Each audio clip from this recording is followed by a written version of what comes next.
Salut à tous.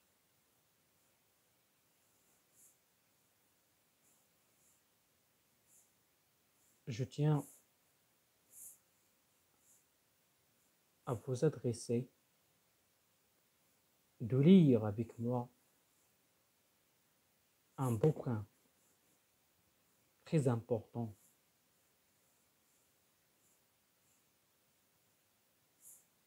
qui met l'accent sur la connaissance de l'homme de Alfred Adler.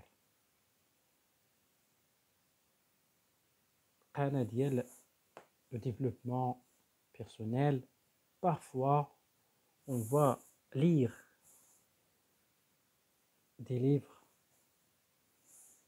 psychologiques, des livres qui prennent qui prennent l'homme comme une priorité. Aujourd'hui, on va lire le livre de Alfred Adler, Connaissance de l'homme.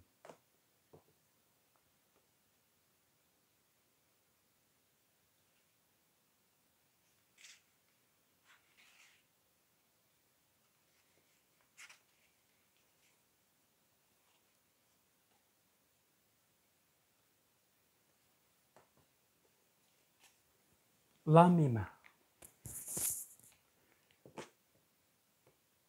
Notion et conditions de la vie de l'âme. Nous n'attribuons proprement l'animation qu'à des organismes mobiles vivants.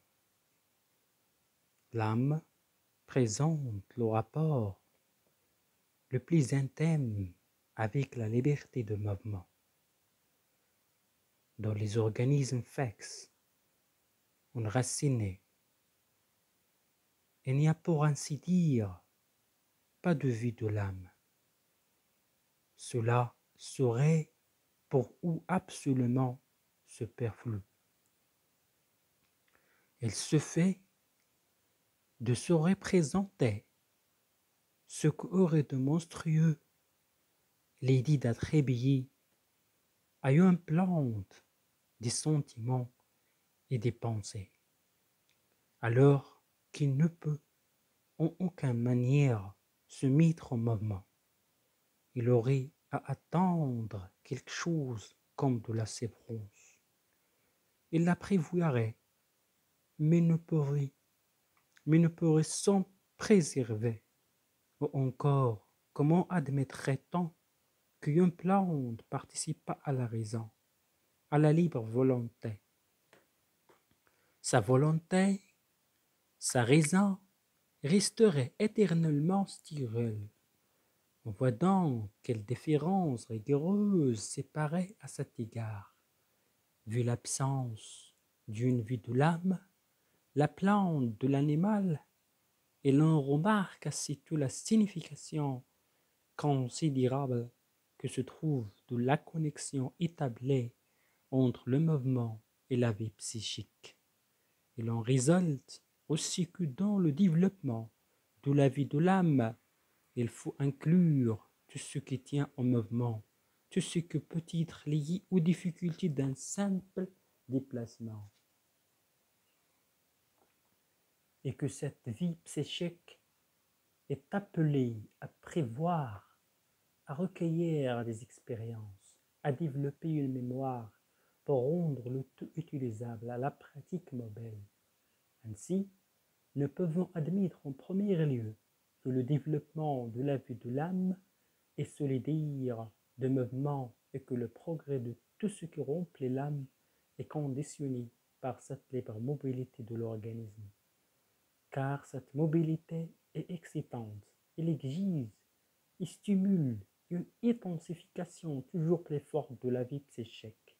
Quand se représente un sujet à qui nous aurions interdit tout mouvement, sa vie psychique tout entière serait condamnée à la stagnation sous la liberté fait éclore des colosses alors que la contrainte tue et corrompt. Fonction de l'organe psychique. Si l'on considère Sur ce point de vue, la fonction de la vie psychique, elle s'avère qu'on est là en présence de développement d'une capacité innée qui est choisie de se représenter un organe d'attaque, de défense ou d'assurance ou encore un organe protecteur selon que la situation d'un organisme devait requérir défensive ou la protection. Nous ne pouvons donc voir dans la vie de l'âme qu'un complexe de mesures de préservation offensive et défensive, qu'on réagir sur le monde pour assurer le maintien de l'organisme humain et pour voir à son développement. Une fois cette condition posée, il s'en présente d'autres importantes pour la conception de ce que nous voulons considérer comme étant l'âme. Nous ne pouvons nous représenter une vie psychique qui soit isolée, mais uniquement une vie psychique associée à tout ce qui l'entoure, recevant des incitations de dehors et répondant d'une manière ou d'une autre, disposant de possibilités et de forces qui sont nécessaires pour assurer l'organisme en face de milieux au bien et aux liaisons avec lui et pour garantir sa vie.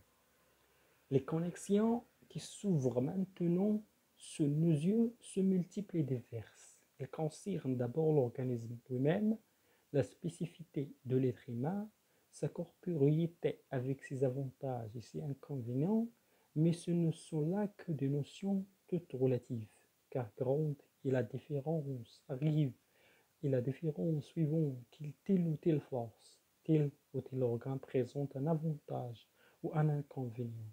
L'un et l'autre résulteront de la situation dans laquelle l'individu se trouve.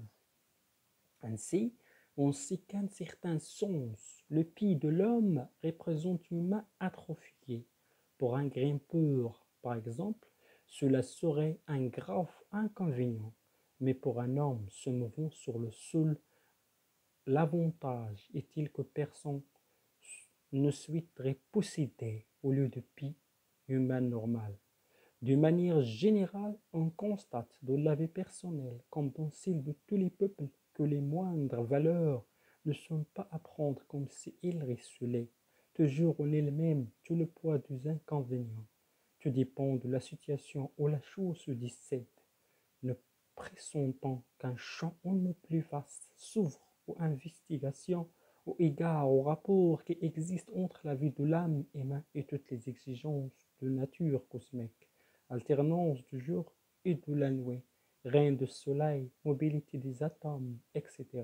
Ces influences, elles aussi, se trouvent dans le rapport le plus intime avec l'originalité de la vie de notre âme, le finalisme de la vie psychique.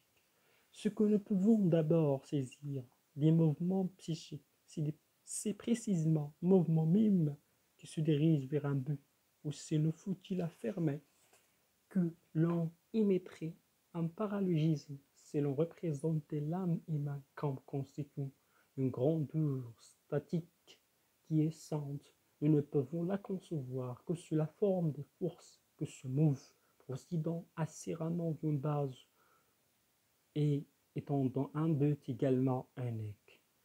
Déjà, dans la notion de l'adaptation se trouve cette impulsion vers le but. Impossible de nous représenter, impossible de nous représenter une vie psychique dépourvue du but, vers laquelle se déroule le mouvement, la dynamique continue dans la vie de l'âme. Donc, la vie de l'âme humaine est déterminée par un but. Aucun homme ne peut penser, sentir, vouloir ou même rêver sans que tout cela soit déterminé, conditionné, imité, dirigé par un but placé devant lui.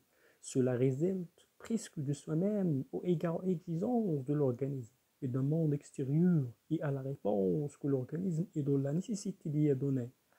Les phénomènes corporels et psychiques de l'être humain correspondant à l'ensemble des sujets fondamentaux.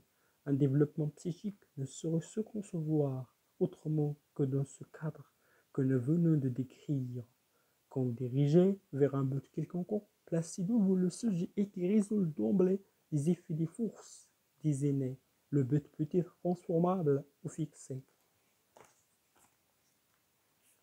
On peut ainsi concevoir tous les phénomènes psychiques comme s'ils étaient une préparation par quelque chose qui vient. Il semble que l'organe psychique ne puisse pas être considéré autrement que comme ayant un but devant soi. La psychologie, caractérologie individuelle saisit tous les phénomènes de l'âme humaine comme s'ils étaient dirigés vers un but. Quand on connaît le but d'un homme et que d'autre part, on a des informations sur le monde, on sait aussi ce que peuvent signifier ces mouvements d'expression et l'on peut en saisir le sens comme étant une préparation pour ce but. Mais c'est aussi quel mouvement cet homme est à faire pour atteindre le but. Et peu après, comment on connaît le chemin que suit un pire qu'on la laisse tomber terre. À cette seule différence près que l'âme ignore toute loi naturelle, car le but placé devant nous n'est pas immuable, mais susceptible de varier. Lorsque cependant un but se pose à quelqu'un, le mouvement de l'âme s'accomplit forcément, comme sous l'empire d'une loi naturelle d'après laquelle on est tenu d'agir. Qu'est-ce que dire? Sinon qu'il n'y a pas de loi naturelle dans la vie de l'âme, mais que sur ce terrain l'homme se fait à lui-même ses lois. Si ils lui apparaissent ensuite comme une loi de la nature, c'est une illusion de sa connaissance, car en croyant à leur fixité immuable, à leur détermination, on veut leur prouver qu'ils sont-ils. Il y a mis la main. C'est, par exemple, quelqu'un veut peindre un portrait. On pourra remarquer en lui toutes les attitudes propres à un homme qui se propose un tel but. Il fera tous les pas et démarches un choc avec une logique absolue, comme s'il s'agissait d'une loi naturelle. Mais est-il contraint de peindre ce portrait? Il y a donc une différence entre le mouvement de la nature et ce qui ont lieu de la vie de l'âme humaine. À cela se rattachent les discussions sur la liberté de la volonté humaine et qui semble aujourd'hui s'élucider comme si la volonté humaine était dépourvue de liberté. C'est exact dès l'instant où il se lie à un but et quand ce but procède. C'est souvent de son conditionnement cosmique, animal social, la vie psychique ne peut naturellement nous apparaître que comme s'il était assujetti à des lois immuables. Mais quand par exemple on nie sa connaissance avec la collectivité et qu'on a le combat, qu'on a la combat, quand on ne veut pas s'adapter aux faits, alors toutes ces apparentes conformités à une loi qui présentait la vie psychique sont supprimées. Il surgit une nouvelle légalité conditionnée par le nouveau but lui-même. De même, la loi de la collectivité n'exerce plus d'empire sur un homme qui désespère de la vie et cherche à en finir avec l'ensemble de ce semblable. Il ne faut donc maintenir que sur la présentation d'un but futur de l'âme humaine, un mouvement se produit nécessairement. Inversement, il est possible de déduire des mouvements d'un homme le but placé devant lui. C'est là proprement ce qui importerait le plus, car nombreux sont les individus qui souvent ne sont pas au clair sur leur but. En fait, telle est la voie régulière qu'il nous faut suivre en vue de cultiver notre connaissance de l'homme. Mais il n'est pas aussi simple que la première, parce que les mouvements comportent une pluralité d'interprétations. Nous pouvons d'ailleurs considérer et comparer plusieurs mouvements d'un même individu. Terry Delaine. Si l'on cherche à comprendre un individu, il est possible d'y aboutir en cherchant à relier par une ligne les attitudes, les formes d'expression constatées en deux points différents de sa vie. On prend ainsi en main un système dont l'application produit l'impression d'une direction unifiée. On peut découvrir pour là combien un cadre enfantin se retrouve, parfois d'une manière étonnante jusqu'à court des années très avancées de la vie. Un exemple va élucider ce point. Un homme d'une trentaine d'années, extraordinairement assidu, était parvenu, malgré les difficultés dans son développement à une position considérée et à de heureux résultats, il se présenta à un médecin dans un état de dépression extrême. Il se plaignait d'approuver lassitude, inouïe, aversion pour le travail et pour la vie. Elle raconta qu'elle était sur le point de se fiancer, mais envisageait l'avenir avec une grande défiance. Elle subissait les tournements d'une violente jalousie et courait le risque de voir rompre ses fiançailles. Les faits allégués par lui n'étaient pas précisément convaincants. Aucun reproche ne pouvait être adressé à la jeune fille. La défaillance prenante qu'il manifestait amenait à soupçonner qu'il était de nombre de ces gens, nullement rares, qui s'opposent à autrui, se sentent bien attirés par lui, mais en même temps adoptent une position offensive et remplie d'humour, de défiance, détruisent sous la mine qu'elle veut édifier. Pour tirer la ligne dont nous venons de parler, il convient de distinguer un événement de la vie du sujet et d'essayer de la comparer à son actuelle prise de position. Conformément à notre expérience, c'est toujours aux impressions de la première enfance que nous remontons, tout en sachant bien que ce que nous apprendrons ainsi ne doit pas toujours se porter à un examen objectif. Voici où l'espèce, ce n'est qui était le plus ancien souvenir d'enfance de notre homme. Il se trouvait avec sa mère et son frère cadet sur le marché, à cause de l'influence, la bière, le près dans ses bras. Lui, l'aîné, puis remarquant son erreur, il le reposa et prit son petit frère, lui-même tremblé, la suivait la grand-pas. Elle avait à cette époque 4 ans, comme on peut le remarquer en reproduisant ce souvenir. Il fit entendre des accents analogues à ce que nous avons constaté assez tôt auparavant, quand elle décrivait sa souffrance. Il n'est pas sûr d'être le préféré. Il ne peut supporter l'idée qu'un autre lui soit préféré. Si on lui fut observé ce fait, il entrait surpris. Il recueillit aussitôt le rapport. Le but vers laquelle ils nous font penser que sont dirigés tous les mouvements par lesquels un homme s'exprime prend consistance sous l'influence des impressions causées à l'enfant par le monde extérieur. L'idéal d'un individu, son but, se forme déjà pendant les premiers mois de sa vie, car un rôle est déjà joué par ces impressions auxquelles l'enfant répond soit avec joie, soit avec des plaisirs, déjà perçant les premières traces d'une image de monde, quoique ce soit seulement de la manière la plus primitive, en d'autres termes, sont déjà posés lorsque l'enfant n'est encore qu'un nourrisson.